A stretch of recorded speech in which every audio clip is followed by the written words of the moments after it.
So last night in the NHL, we got to see two series, one come to an end and one kind of look a little bit bleak for a team. So starting with the Seattle Kraken versus Dallas Stars, the Kraken are now down 3-2 to the Dallas Stars, and if you're a Kraken fan, regardless of how this series ends up turning out, you should be very proud of your team. Not only did everybody dog on you guys last year for how poorly you did your expansion draft, but here you are competing in the second round after knocking out the defending Stanley Cup champions, the Colorado Avalanche, who everybody thought was going to be another Stanley Cup competitor this year. And here you are against the Dallas Stars team that is very loaded, and unfortunately, I think the spunk part that everybody talks about has finally come to an end for this team and the franchise this year. But if you're a fan of this organization now, you should be very excited for the future. A lot of your goaltending questions have sort of been answered with Grubauer and Martin Jones playing a lot better and much more to their potential. You have some upcoming stars like Matty Beniers, Jordan Eberle's playing great, and Jared McCann potted 40 goals this season, and in a normal year that would be applauded if there were guys like McDavid, Robertson, and Pastrnak just casually dropping 60. But honestly, Seattle, I really was looking forward to you this series. I hope you can come back and win it because I think a Seattle versus Vegas matchup would just be great for the NHL. There, I said it.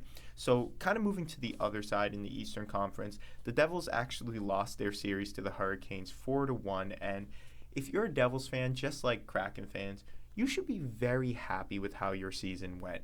I mean, just last year, your team was not in the playoffs and you weren't even sniffing a spot in the wild card. And this year, you come out and you're playing lights out hockey. I mean, Jack Hughes solidified himself as one of the top players in the league. You have a lot of young, promising players joining up with his brother now on the team, and a few other players like Jesper Bratt, who I think are a lot more underrated than you would think.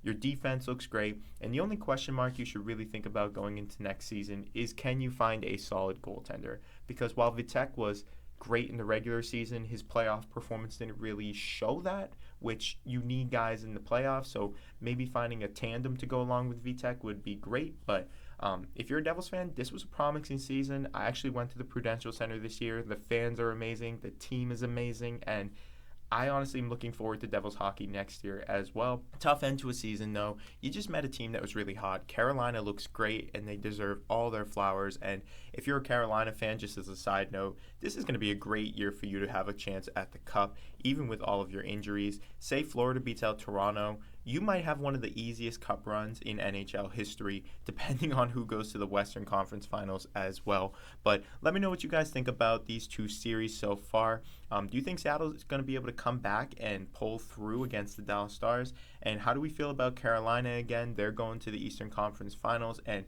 they may just get a lot of rest if Toronto puts Florida on their edges. But make sure you guys comment your opinions about these two series and the remaining playoff teams. Like this video and subscribe to the channel if you haven't yet. I would appreciate that. I'll see you guys in the next one.